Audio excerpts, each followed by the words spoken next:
investment instrument. So many institutions looking for dollars. Some people were paying as high as 11% on the dollar. I'm sure some of us did not know because we will keep going to the big institution. Today, some people are still paying 7%. We are still paying some people 10% in another way. So I'm just saying, find the right. For as low as 50,000, you can invest in some bond fund. For as low as 50,000 again, you can invest in a mix of money market and equity investment. Dollar fund, I won't bore us. Equity is when you invest in the stock market. There are so many stocks. Like I told you, Mr. Dangote in one day made 87 million. MTN, when they started selling, it was 300. In 2020, during COVID, it went to 118 or so. Some of us went in, and there some people jumped out when it wasn't moving. Today, MTN has overcome their issues. They are on the upward swing. So, find the right ones. And when you buy the shares, please, if you don't register the shares with the CSCS, which is the Central Security System, where you can be seeing your investment and now be able to sell, you don't own anything because those papers are thankfully no more paper certificate. If you have paper certificate at home, please bring them out. It's worth nothing until you have registered them. And then you will see the advantages and disadvantages of various investment options. It just depends on whether it's short-term, long-term, whether you pay tax on it, you don't pay. There are different creative ways of managing your tax exposures, And then what do you do? When you plan your finances, you have peace of mind. You know your expenses. You know what you are going to spend on. So where do we go from here? Let's modify our lifestyle. Let's be savings conscious. Let's start saving anywhere we are. Let's take calculated risk. Don't speculate. Don't get greedy. Don't do internet thing. And for those who have assets, lastly, let's make sure we also cover the assets. Some of us, you have a lot of assets. The family don't even know you're having them. That is where trust come into it and the role of trustees. Don't just leave your assets in the hands of my brother, my sister. You to figure it out. You have, let's say, 10 million naira. Your brother that you have made the next of kin, he has 5 children. You have 2. He has never handled 10 million in his life. Oh. He has children that have not been able to go to school because he cannot afford it. Then something happens to you. You now want that man who needs 1 million to now care for these special children that they've left 10 million naira for. When his own children have not gone to school, who will do that?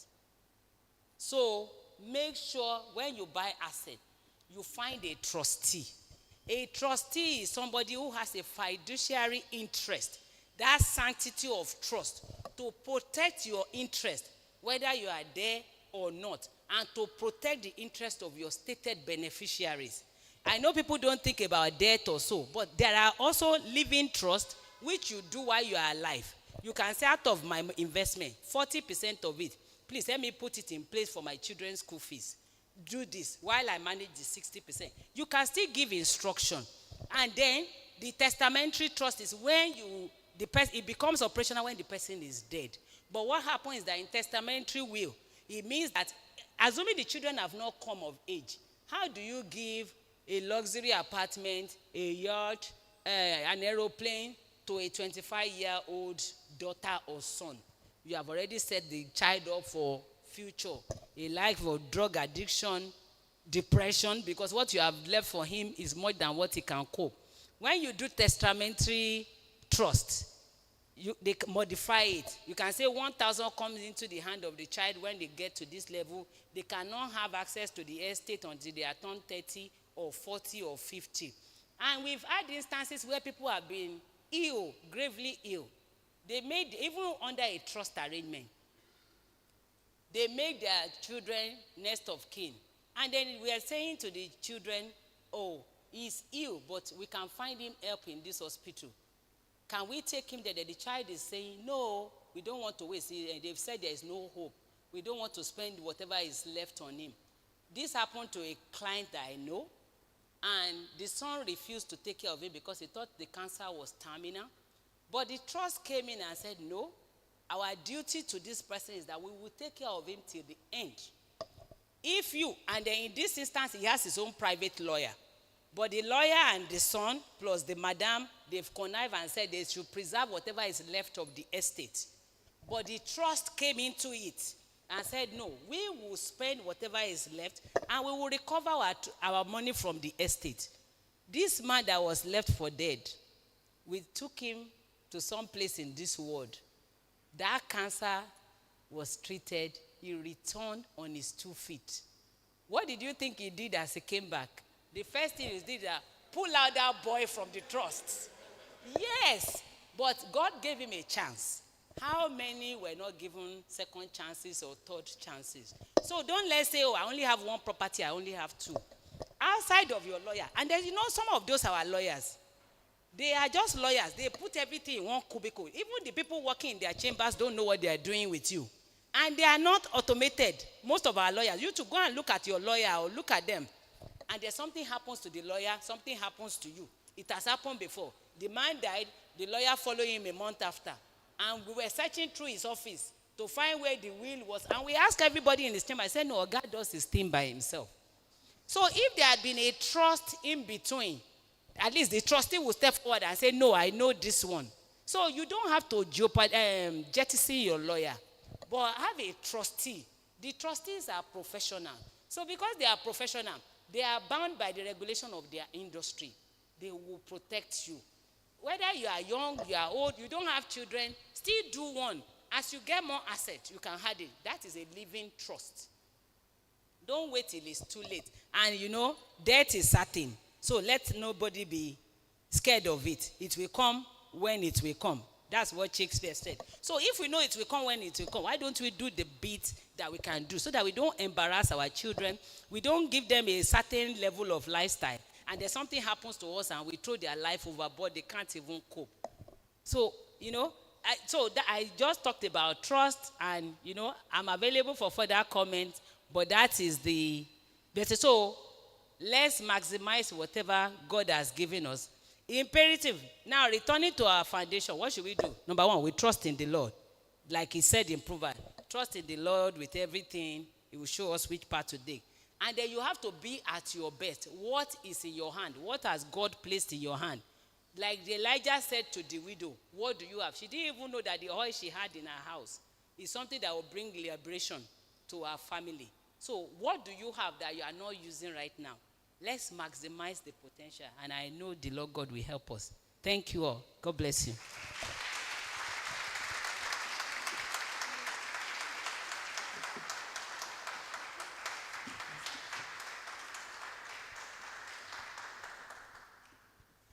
Thank you so much, our keynote speaker, Dr. Bunmi Bajomo. Please, let's appreciate God again. Personally, I was able to pick out some things from what she said, and I'm also sure that each and every one of us, we have 1 or 2 things to pick from everything she has said to us today, most especially about letting our families know, our trusted family members know about our assets and all. Because I remember before my late parents died a few years ago, they actually told us the things, we knew the things they had, including landed properties and everything. We had access to their accounts, to their bank accounts as well. So I remembered when the day my mom died, I was coming back from the morgue and I had her phone with me. Then she had already retired. So as I was entering the house, the alert for our monthly pension came in. So what I was able to do, I was able to quickly pull out all the funds in our accounts because I had an ATM card and I also had access to it. Then they also had some other landed properties that we had access to, and thank God they actually carried us along while they were alive. If not, we almost, we were at the verge of losing those properties, but all thanks to God, we were able to recover everything. So I think that is actually one lesson I've actually learned and I still hold till now. And I would love to say on a lighter note, next of kin no sabi spend money.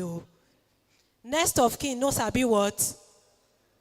Tell the person sitting next to you, next of kin no sabi spend money. Ọlọ́run á wà pẹ̀lú everybody.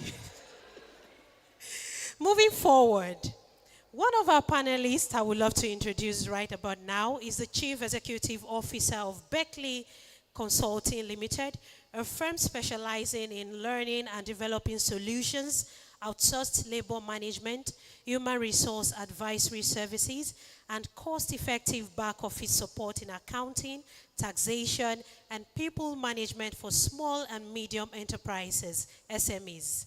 Beckly Consulting serves a diverse client base, including multinational organizations across various industries. With extensive experience spanning the Nigerian economy, he has worked and consulted in sectors such as downstream and upstream oil and gas, engineering and project management, professional accounting practice, construction, and healthcare. A highly sought-after resource person for the Institute of Chartered Accountants of Nigeria, ICANN, and a subject matter expert in designing the Institute's annual training programs, who has facilitated training sections for ICANN members and prominent organizations such as Dangote, Lafarge, PricewaterhouseCoopers, PwC, Ernst & Young, and the Asset Management Corporation of Nigeria, AMCON. He has enjoyed a distinguished 24-year career at Total Energies Marketing Nigeria PLC, culminating in his role as a General Manager, Human Resources, before his departure in 2012. As a member of the company's Executive Management Committee, he was responsible for formulating and implementing human resource policies. Earlier in his career, he served as a final accounts manager for 7 years, overseeing the integrity of the company's financial statements and tax computations in collaboration with external auditors and tax consultants. He is an authority in industrial relations and employee performance management. His exemplary leadership and professional contributions continue to inspire excellence in organization development and human capital management. Ladies and gentlemen, let's welcome together Mr. Joshua Ogbimi.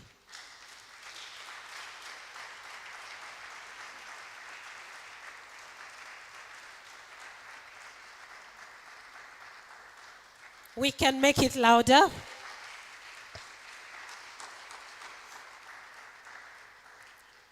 Our second panelist, Otumba Opeyemi Agbaje, is unavoidably absent.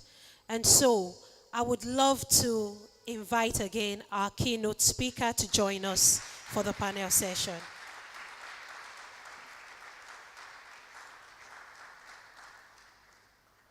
As we commence this panel session, we will be looking at 4 different sections, which comprises understanding the economic landscape, investment strategy for a challenging economy, flourishing in a challenging business environment, and the future outlook.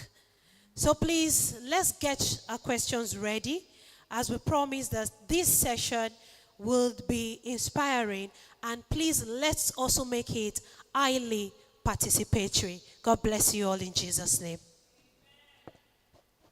Please, you also permit me to sit.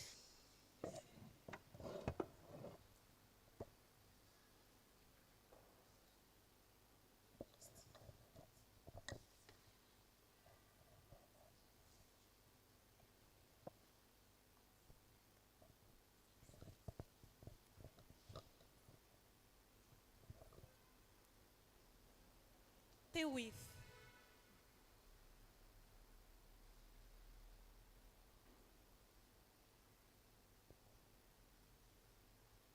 starting 15 minutes, please can you just take us through the topic, investing and flourishing in a challenging economy? Thank you very much. Thank you very much. It's always a delight for me. I want to say that I've enjoyed myself this morning. In my church, I attend a Baptist church, New Life Baptist Church of Kafa, we actually have what we call 1 hour with the Lord every third Saturday from 7 to 8. So for me, it was a huge sacrifice that this program was coming third Saturday, 1 hour with the Lord. I was going to miss it.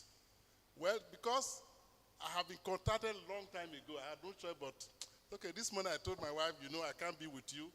1 hour, I'm going elsewhere. So I was pleasantly surprised when I got here and I met the same program, more or less. So I want to thank you for that. But the topic, I must say that Bunmi has covered a lot of experiences. It resonates more. Let me even start with saving. When we talk about investment, the question that comes to mind sometimes is, where do I get the money to invest? Okay, invest in commercial paper, invest in stock, invest in mutual. You will know what to do, perhaps. Some will not know. Some will really not know. Because if I ask a question now, if you get 15 million now, and I want a response actually. Can I ask for a response? If Bunmi gives you 15 million now, what will you be doing with it? 2, 3 responses, quickly, please. Yes? You will save and invest. Invest in what? Somebody's out you don't know. Okay, all right. Who else? Yes, lady. Let a lady say something. You will invest. Invest in what? In sales. Sales of what? Okay, all right, all right. Who else? Last person. Yes?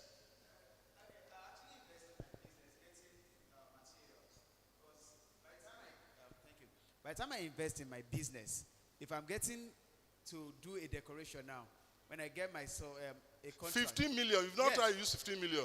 15 million is just a starting point for me. Yes, I know what I want. For me to get a mood light now, I know the standard mood light for an event okay, that I need. Fine, that's fine. Now let me share this with you. It's okay because we don't have too much time, 15 minutes. Do you know the correct answer? This question, many years we were training when I was working. We had what we call empowerment and retirement program. So we do training every year. And we ask these same questions. And we have similar answers. He's close to it. But you know the correct answer? The correct answer is somebody who has prepared. He has done a business plan. He knows what to do. And my guy said that if I get 10 million now, I will just be looking for 1 million more. 1 million more, how? He said because this and this will cost 10 million and I'm just looking for 1 million to take off. Why am I starting with this? A lot of us are not ready. And we are looking for money first before we get ready. You don't start any money or even doing business with money. Money is not the first thing. Now, the question is like asking you, what is your focus? What are you looking at? Are you prepared for it? You have to prepare for it. When the opportunity comes, then you run with it. So if you have not done that, and you think you can't do that, it's a lie. Go back, looking at. Are you prepared for it? You have to prepare for it. That, and you think you can't do that, it's a lie. Go back. That I want to arouse your mind that look, you don't need money before you decide, before you identify what you need to do to get money.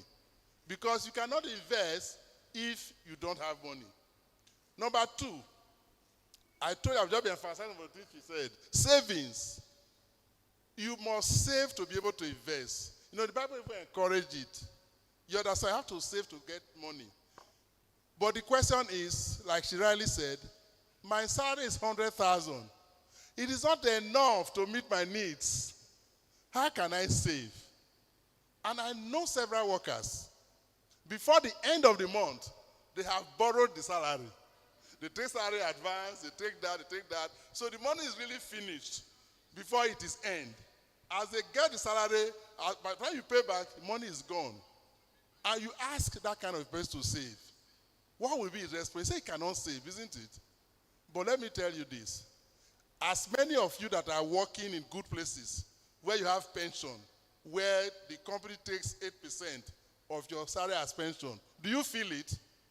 The answer is no. You don't feel it. Why don't you feel it? You don't feel it because the money is taken from source, and what comes to you is now like net, is what you are now used to. Do you know that many people who work today and who make contributory pension, if the pension is not there, they cannot save it. If the money is not taken as source, they cannot save it.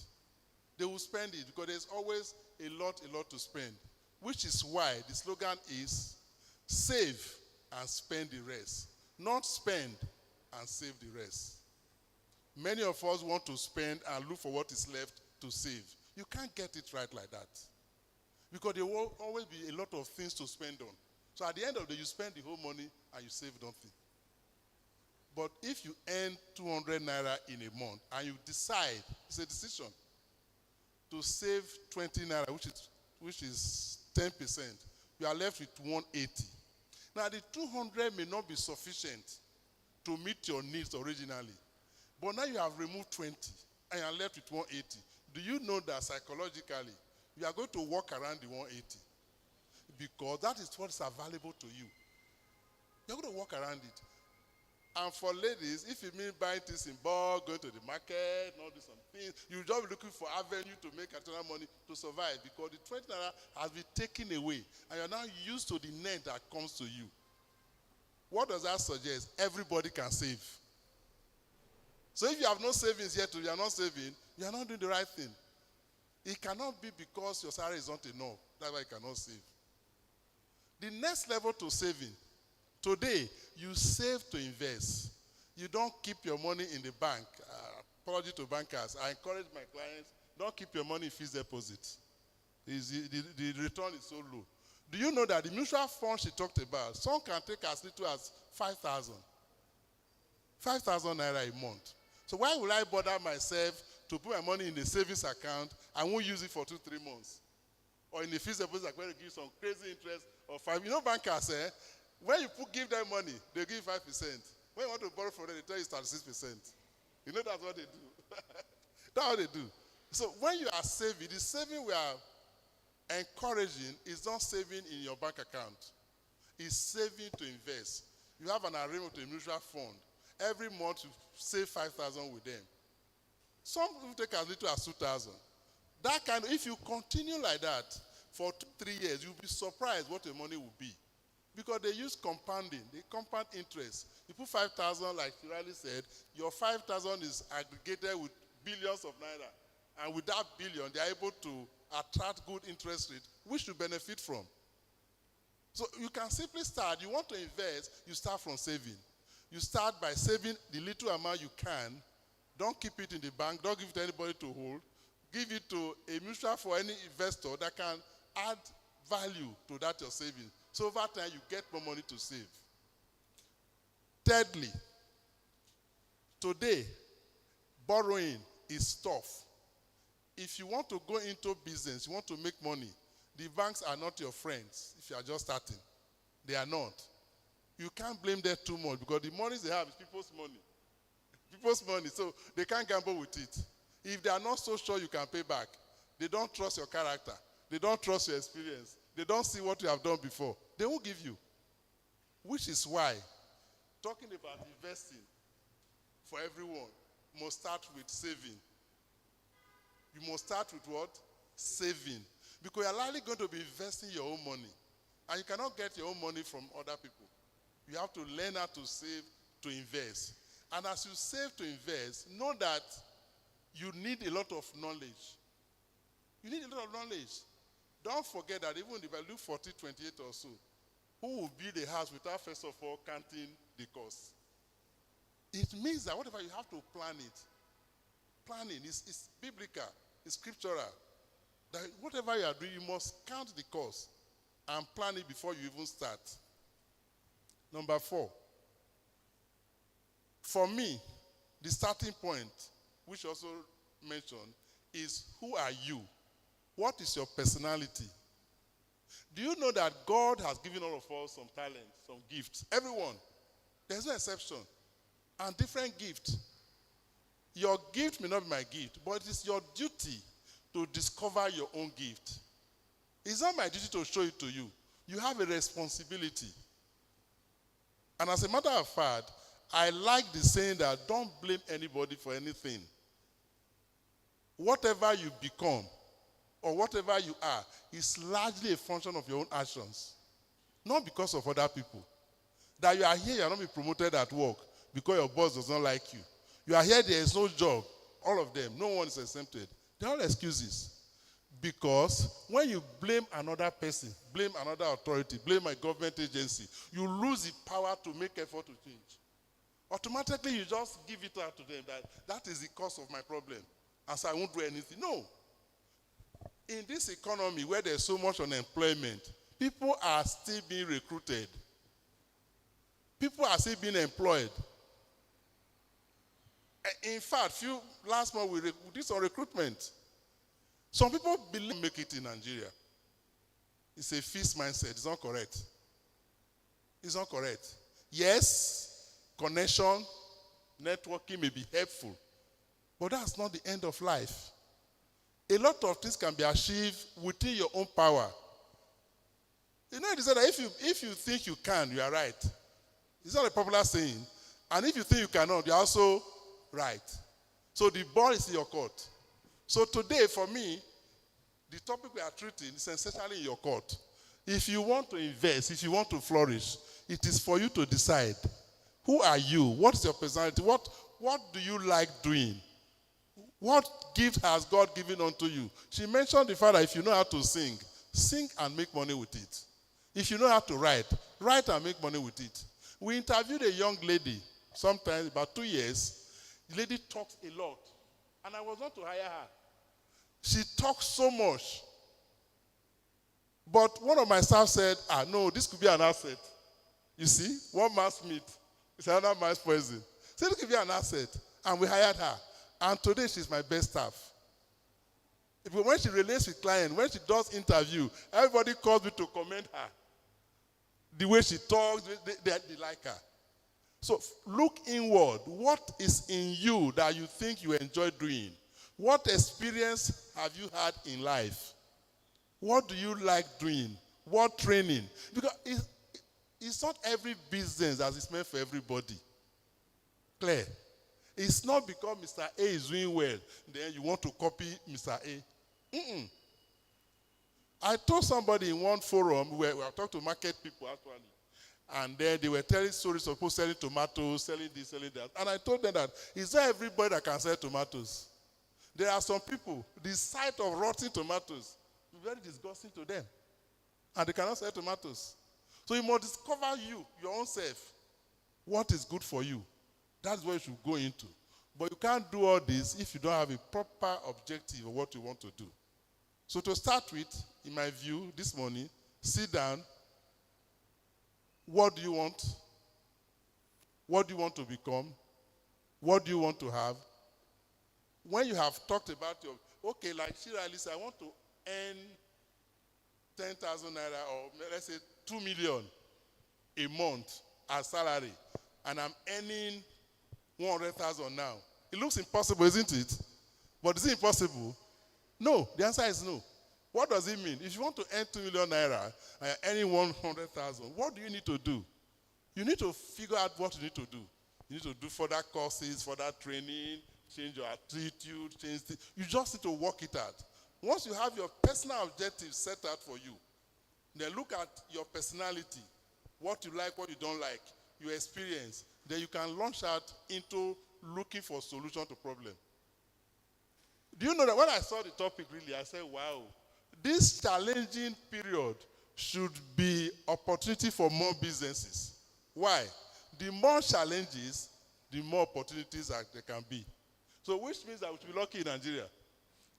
Because there are several challenges. They give room for opportunities. So if you look well around you, and luckily around you today can be the whole world. With internet and all that, around you can be all over the world. Look around you. What problem people have? What problem do you have yourself? Let me share this with you. I was discussing with my wife. She was opening a shop. And I told her that this shop, she sells egg and other things. I said, look at the thing that you need. Forget about what people need. Even you as a person. And by the time she listed all the things that she needs, that she buys from people, the shop was full. And today she's enjoying it. So sometimes from things she will get it from the shop. So it's easy. Look at what are your own problems. What are problems around you? When you look for solutions for that people's problem, you're on your way to a successful business. Thank you very much. Thank you very much, sir. I want to briefly emphasize on his last line about his wife buying the things she needed in the shop. Whenever she needs that thing, they get it from the shop. Please, please, and please, I am sure that whenever she takes that thing, she puts the money back into the shop. She doesn't just take it out and say, oh, I need Maggi, let me take Maggi, without putting back the money. So it's actually a very big thing. You know, it's a very big thing, and it's actually a very, very wise thing to do. Thank you so much, Mr. Ogbimi. Moving forward, Dr. Bajomo, what are the biggest challenges facing investors and businesses right now? Thank you very much. I think for businesses, it will be what you call the operating expenses. And what are the components of operating expenses? It will be the cost of energizing your business, the power cost, electricity cost. And then because of what is happening, a lot of people have lost job.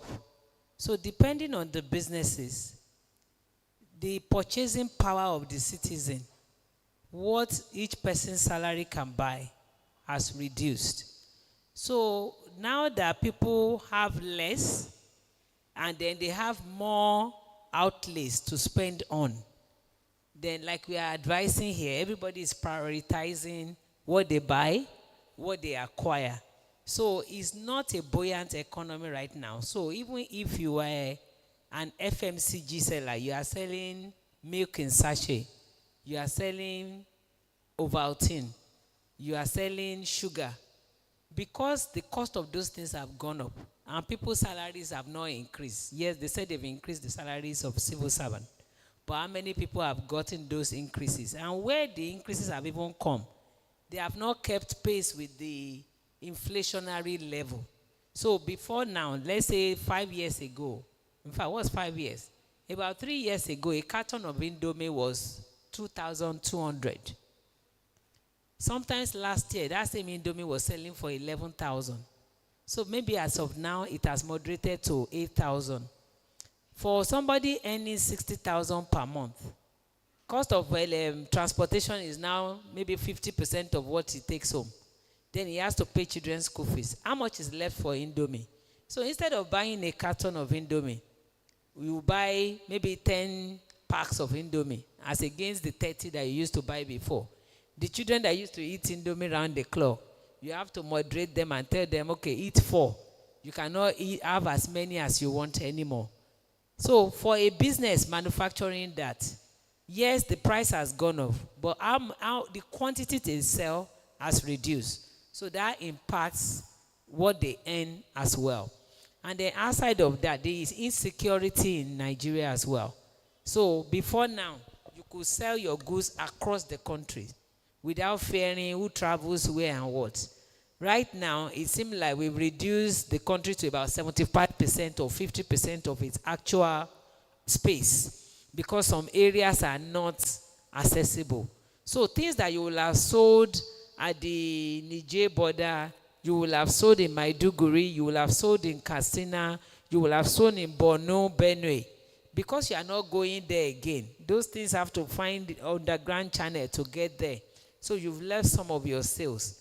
That is affecting what is happening and what people can take. And because companies are not doing as well as they would do, they cannot increase employee salary, and then they have to lay off some people, unfortunately, at some point. And then for household and individuals and families as well. Because let's say the man was earning 100,000.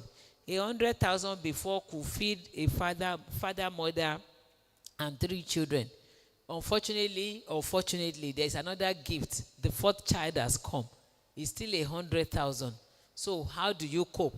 The parents have to moderate some things, and that's where you see that some people cannot even go to the hospital they would have gone before. So a lot of maternal death or alternate medicine practitioner. And with the impact you've seen is that because of that hopelessness that is in the society, a lot of the youth now feels that they have to do things that are illicit, untoward, going into ritual killing because everybody wants to blow. Unfortunately, as things are going down in terms of available funds in the economy, you also see our flashy lifestyle because of social media taking an unprecedented. So the youth feel pressured and they feel they have to do extra. So it's either you do the MMM, Cybex, or some of them take to untoward things. What makes a young man to look at her mom and his mom and buries his mom alive because he thinks the mom will yield money? Or a young man takes his sister to an herbalist to be slaughtered because he wants to become rich. Those are some of the vices that have come up because of the economies of now. But what I wanted to tell everybody is that, hope is not lost. Hope is there. We've said it today that in the midst of uncertainty, when it gets very, very, very, very, very, very dark, and it's really darkened, what must come? Light must come. So it might get dark. That darkness is eroding a new vista, another level of grace. But if you have not soiled your hands, you have not compromised, that's when we can reap it. So everything that is happening now has its positive. What is now made on the positive? Let me not dwell on the negative. On the positive, is now making people to look at all other opportunities. And that's why you see a lot of people becoming entrepreneur on social media. There was a woman whom I knew before. She used to be one of these people. You might look at them in the market and think they are clowns. Those people from Osun State wearing white in the marketplace, Osun and stuff like that. So she's done everything. She's tried to do all manner of things. She didn't succeed. So what did she do? She started dressing in white, putting beads and everything. Then she started praying for people on social media. Honestly, in the last 1 year, she has bought 2 cars. From being in Osun on social media. And there are so many people. You see all those people, they wear their sultanas in white garments. They are praying for people. People like you and I, they go there underground to go and patronize them all. Look at the young lady that died in Ikorodu suddenly. She has over 15 cars in a garage in Ikorodu. Lexus, all manner of things. Just from praying for people on social media. And then she wanted to enhance it. She went to do some surgeries and she passed on suddenly. So there are opportunities. I think it's just to reach within. So I write on social media. I write on LinkedIn and stuff. Then somebody called me, all these things you write on LinkedIn, can we help you find a social influencer to help you make it more amenable? And then you interpret policies and stuff like that. I'm in the process of doing that though. You think I'm blessed, but I'm still looking for other opportunity. And then I wanted to ask, please, how many of us don't work that are in this room? Who is unemployed here? Is there anyone? Let's not be shy. We don't know what can happen. Yes. So is there anyone? So I'll tell you, if there's no one, we pray, okay, thankfully, okay, I thank you. But I want to ask you, what is in your hands? What are you doing with us? I'll tell you the story of a lady. So in 2019, I set up a microfinance institution. And we were lending to market women at Mushi Market. There's this young lady who used to ride a bicycle. She would come. Then she would ask the auntie, I want 300,000. I said, what are you doing with 300,000? 500. Say, auntie, try me. I will pay you back. You know what this lady was doing? She would come and borrow from us. Then she goes into the market. I think then we were charging 5% per month. This lady was a sheikh. She was charging people 12% flat per month in the marketplace. This lady didn't go to any university. Today, she has blown. Me, I left that business. I sold it because I wanted to still wear my white collar. That lady has gone really, really big. From borrowing that 500,000, she started lending to provision sellers, all those people selling soft drink on the street. And she was collecting 12% flat per month. She will come and take 5% from me. She will lend her 5%. So you can start from wherever, even 100,000. Imagine if you lent 100,000 at 7% to people who need it, and you are able to get it by. By next month, it's 107. The next month after, cumulative interest. So nobody should say they don't have a job. What you want is starting capital. Don't wait till somebody has, you've said, I beg to apply. No. Find something to do now. There are so many things you can do. In my own church, we have a guy who was our security man in our church. From being security man, he became a media person.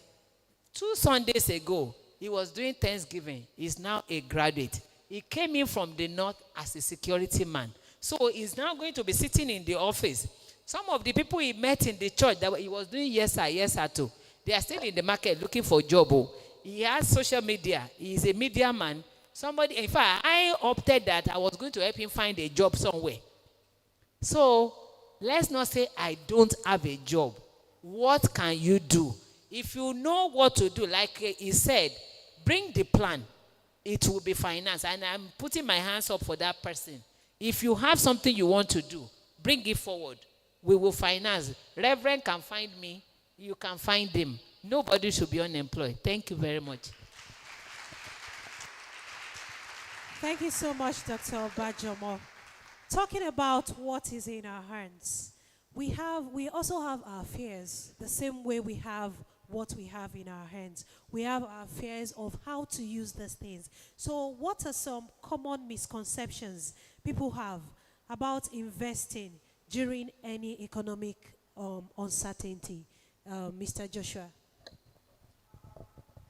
Thank you very much. I'm beginning to enjoy this session more than when we started.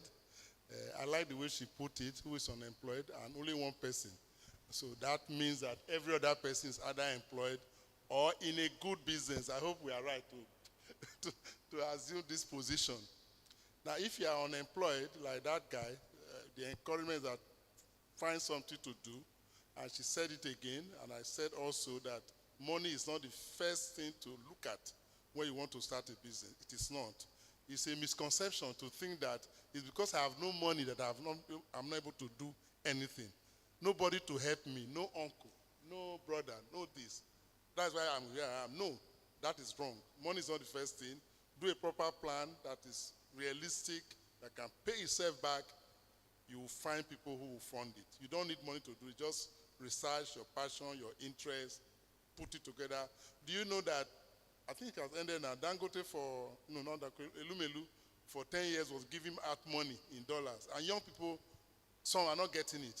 I interviewed a candidate who got that grant and other grants. It doesn't have 2 heads. It has no 2 heads. It's like any other person. Yet we are here, we complain that there's no money. So money is not the first thing. Do what you really want to do and then look for phone. She has said, she put up her hand if you have that kind of plan. Now, talking about the questions she asked directly. One misconception is that once you invest, you start to make money. You know, investment is like farming. Incidentally, most young people didn't grow up in the village. I grew up in the village. You know, when you grow up in the village, you know there are some things that you get used to that you may not get. You know, I grew up in a typical village, as a matter of class 1 to 5, not SS3 at that time, you know. I was in the village, you could see palm tree, you could see so many things all around you. When you plant in the village, you don't reap immediately. You don't reap. You will plant, and between the planting and reaping, you don't sit down and do nothing. You nurture, isn't it? You clear the weeds. You do all the other things that will make you reap bountifully. That's what investment should be, especially when you are young. Don't invest with the hope that all your problems will be solved. If you do that, you'll be making a very big mistake. Another issue I've also discovered personally, people go into entrepreneurship, into business, thinking that the next moment all their personal expenses will be from the business money. If you want to go into any business, your upkeep, your feeding, and your rent for 1 year, if you can, put it separately from the business account. When you go into a business and you start to do personal expenses from the business immediately, you are likely going to go into the capital. And in no time, the business will fail. Because you have not thought of it very well, that business need to grow like farming. You need to grow the crop until you can remove something from the profit and there's something left. In fact, that's what we preach. You remove something from you have made 100,000 profit. If you remove 50, fine. The capital is still there, and you have additional 50,000 to get. Another misconception is that there is nothing works in Nigeria. Nothing can work in Nigeria. Some people have that wrong belief that things are so difficult that nothing can work. No business will work, no demand, no this, no that. All the big issues that you can mention, they have them. But it's wrong.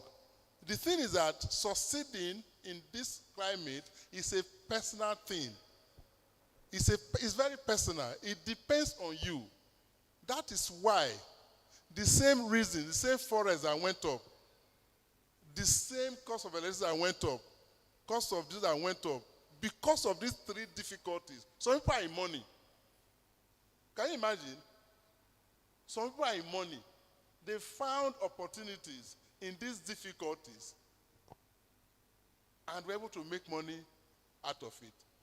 So the ball is always in your court. The sky is so big that it can accommodate everybody. Sit down, look at what you can get out of the system, the solutions you can provide, and then you are in good business. Recently, a young man came from the East with school certificate. Not recently, I met him about 3 years ago. Very young, maybe at 18, 19, with school certificate. He didn't go to school, or he didn't go to higher school, and he started learning things, how to make website with YouTube in his house. As a matter of fact, about 6 years ago, he developed a website for one of our clients. And I didn't know he didn't go to school. So when we saw the client and the website, we were, this is a very good website. So I was commending him. I recommended him to another client that this guy is a good guy. Up to that moment, I didn't know he did go beyond secondary school. Then one day he was telling me his story that he developed a website for somebody in NNPC. In addition to that, he was coaching the person's daughter, computer. The daughter was studying computer in the university, in Covenant University. But this young guy from the East with school certificate was coaching that daughter, doing websites, unknown to the NNPC man too that he did not go to school. Then the guy traveled to the US. While he was in the US, this guy did he made a speech. Before he came, the speech was on social media. And the guy was amazed. While he was sitting there, what he said is already on social media. He came back and invited the guy for employment. He was going to employ him into NNPC. That guy was so good. Okay, bring your credentials. He said, I not go school. He said, I not go school. The man was shocked. Now, the person I introduced him to, I now told him this, so that this guy that did this thing didn't go to school. Because of that, for that reason, he introduced to other people. So the guy was just blowing. And when this one of these grant scheme came, what was this government one, this 220 billion that they were sharing to people and all that, he won 3 million once, 2 million once, grant, not loan. Today he has master's degree. He's doing so well, he's into so many things. This guy came to Lagos from the East with school certificate. On his own, not uncle, not anybody helping. It can also be you. Thank you very much. Thank you so much, Mr. Ogbimi. I would also emphasize that wisdom is profitable to direct. Okay, there are a lot of people that don't actually know about all these specific asset classes like bond, the commodities, the stock, the commercial papers, and all that. A lot of people don't know about that, and a lot of people know about it, and they don't just want the stress because they believe, I don't want stress. Okay, like I'm a kind of person that people actually trust their funds with me. Like, oh, please help me keep this, help me keep this, help me keep this. So there was a time I was keeping those money in my bank account, and I'm like, Agbaje. Today is charges on SMS. Tomorrow is VAT. Account to balance more and all that. So someone introduced me to a monetary market fund, and I just pushed that money there. Shebi, continue on gbani. The person that kept 500 with me, if you're ready to collect your money, I'll give you your 500. You cannot stress. But me, I can do the stress. So, and I observed that as time went on a daily basis, there was a particular percentage that comes into, that actually comes into my account, because I have the app that I can monitor it through. And I just observed that even while sitting at the comfort of my home, I still actually make some small change. But I can't just sit idle at home, because my enemy can quickly die if I sit in one place. Arami Obale. So I just have to go there and work and all that.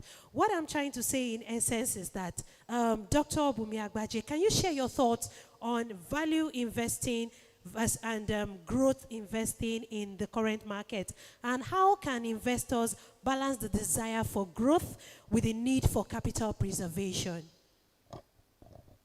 Thank you very much. So like we emphasized before, in checking whether you want to do capital appreciation or you want to preserve capital, it will be good to check at what stage of life you are at. At the early stages, when you don't have, we say we are Gen Zs, we don't have qualms, we don't have somebody that is Gen Z today, would have need for mortgage in future. So we might say, oh, as Gen Z, we don't care, we are woke generation, no agree anybody.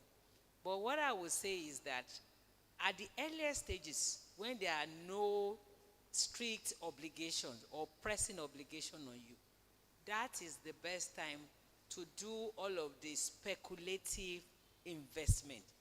At the earlier stages, from age 0 to, from when you come into consciousness until midlife, maybe like 35, 40, really, you shouldn't worry too much about, oh, how much do I have, speculation or no.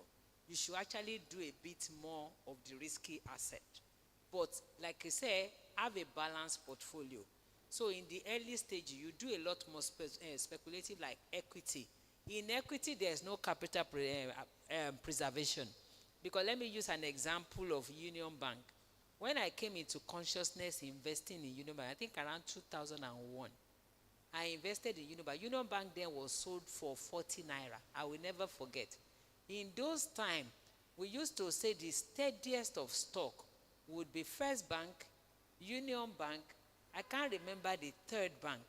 And as an upstart investor there, I said, I will only do those sure of the surest investment. So I was doing Firstbank and I was doing Union Bank.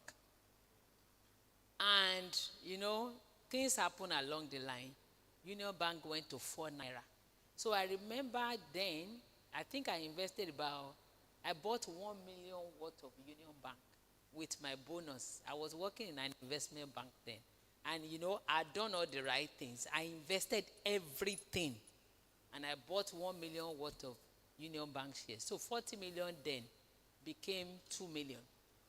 And then there was Cadbury also that we invested in. Then the Bunmi Oni, I don't know, for those who were around then, when the scandal around the Cadbury MD broke out.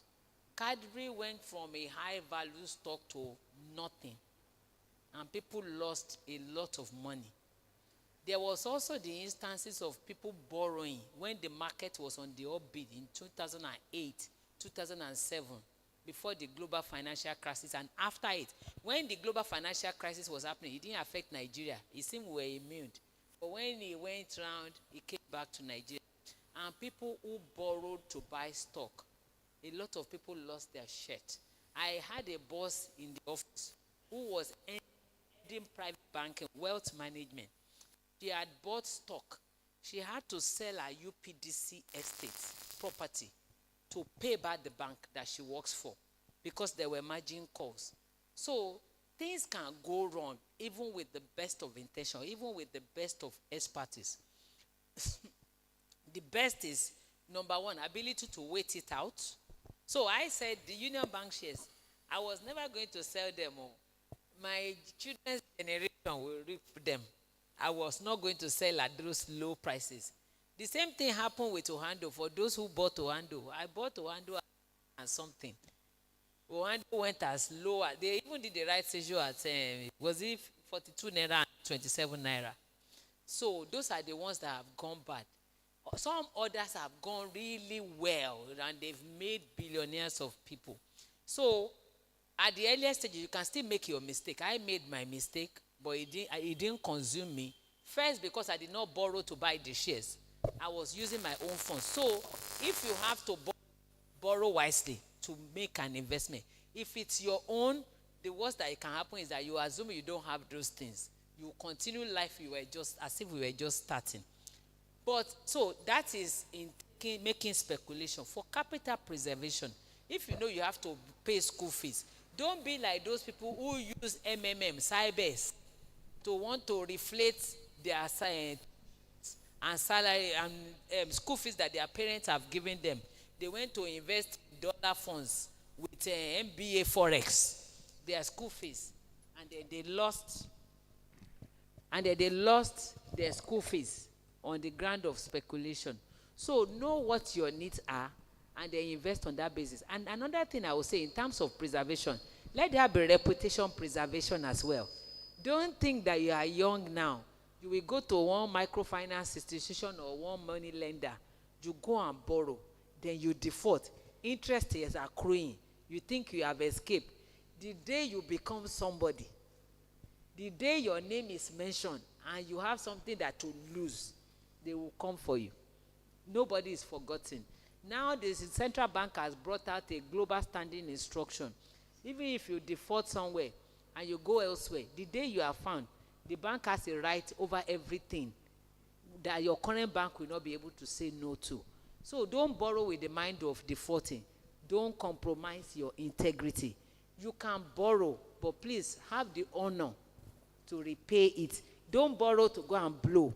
Don't borrow to go and pay, to go and spray at parties or spray at K1 just for people to hail you.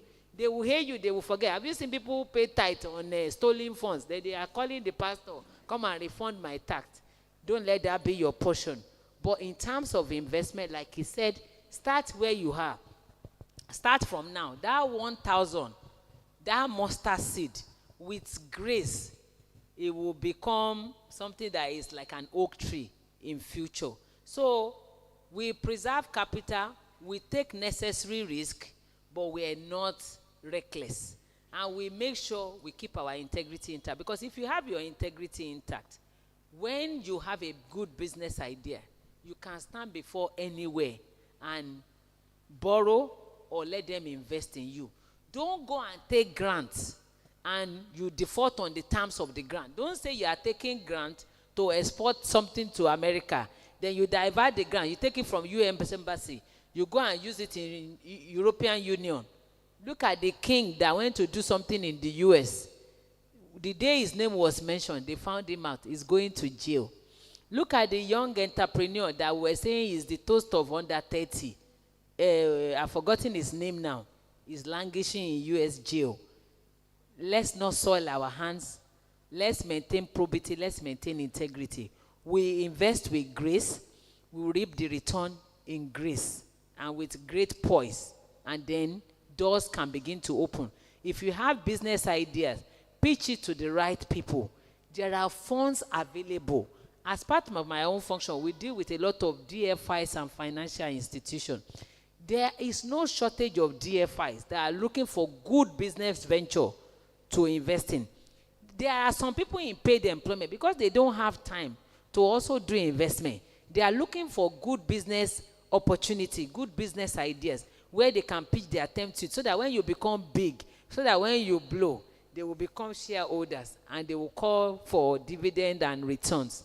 So let's just present our ideas in the right way. If you cannot put it together, get experts to put it together, then pitch it at the right way. You can pitch it to Tolumelu Foundation.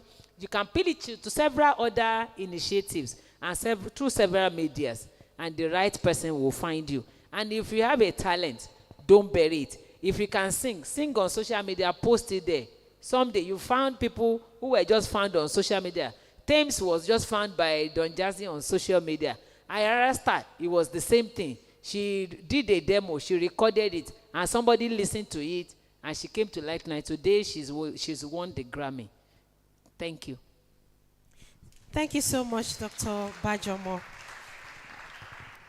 Please let us share, as this is streaming live on YouTube and Facebook. Let's share to our friends and those that are not here. On YouTube, we have Diocese of Lagos Anglican Professionals Fellowship Seminar Series on YouTube.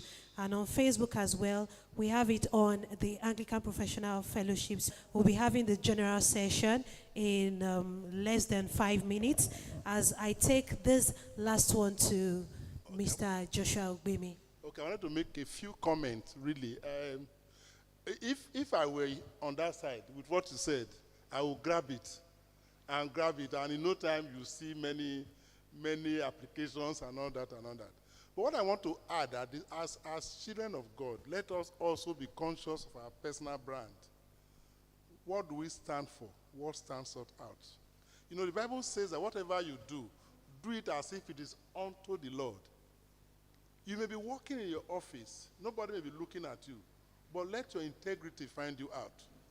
Really, each time I talk to a group of children of God, it's key for me. Be a different person.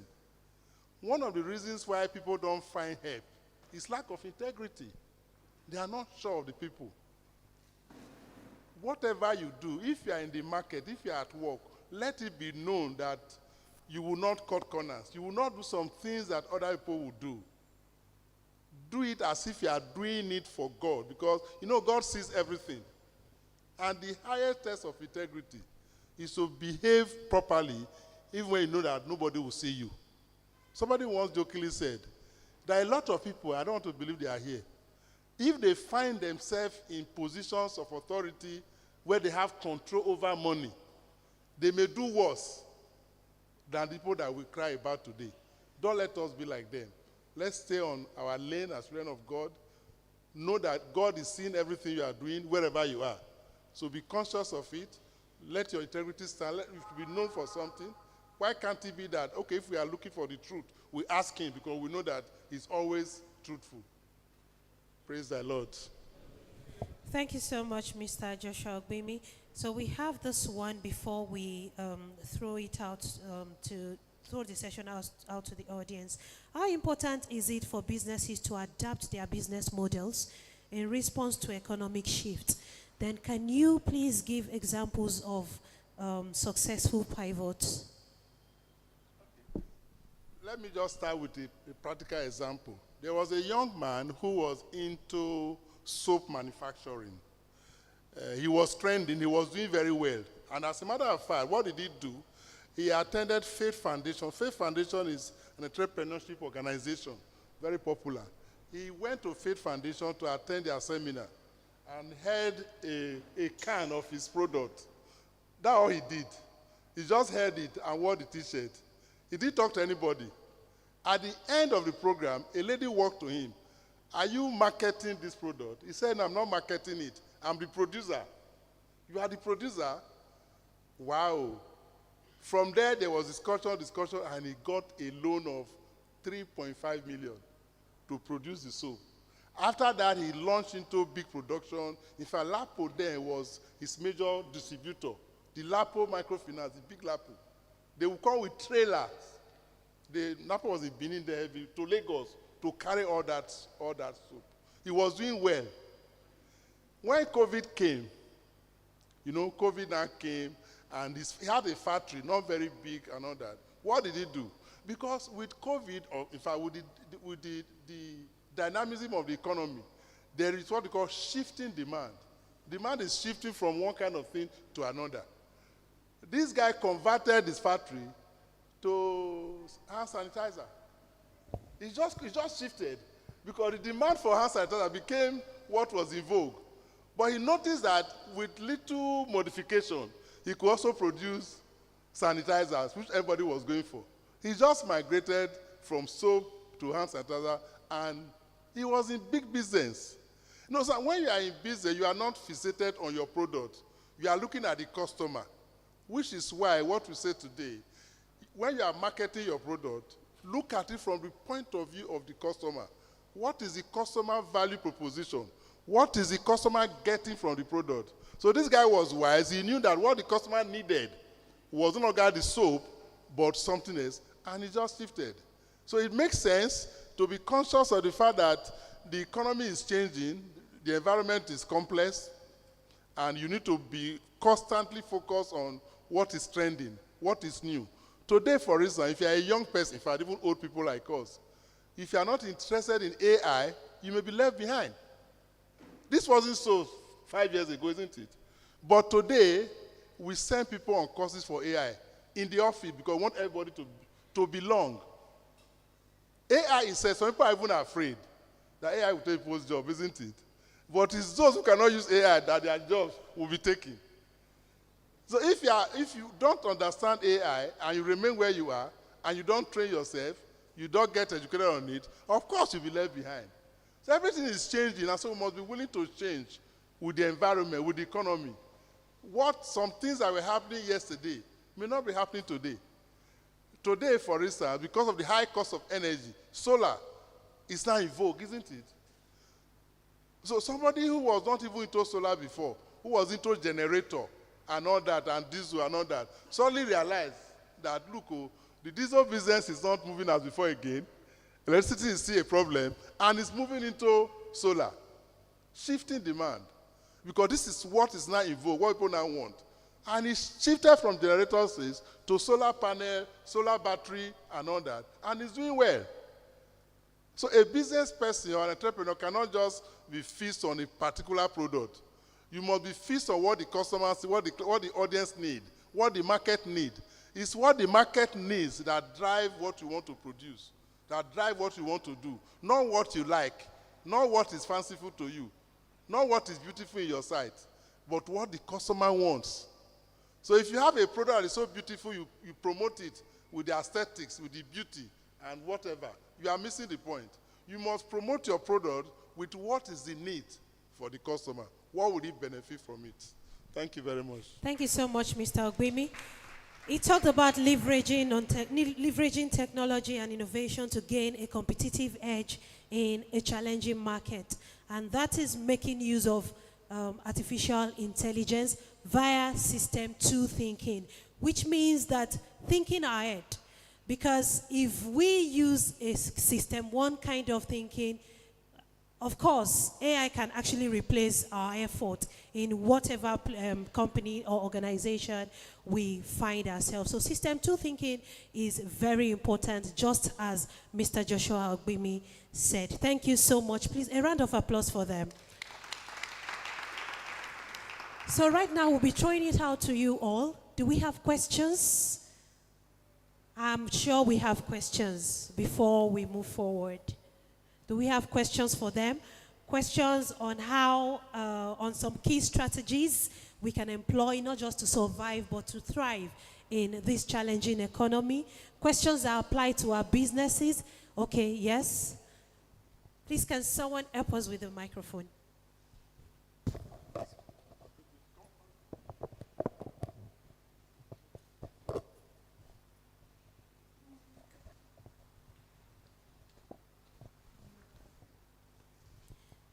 Then if we are scared to ask our questions, we can just write the questions down. We'll try to collate them and treat them as well. Praise God. Good afternoon, everyone. All protocols duly observed. Thank you so much for blessing us, the keynote speaker and the co-panelists. My question is, in this generation where cryptocurrency has come to stay. You know, a lot of young people are investing in crypto. You know, who buy stable coins such as Bitcoin, Ethereum, and the rest. What do you think? What is your opinion about it? Do you advise if you were in the position to invest? Is it something you would consider? So this question goes both to the keynote speaker and the co-panelist. If you were in the position where you're earning 100,000, 200,000, and someone comes to you with the idea of, Alpha, you get this coin which comes to you with the idea of alpha.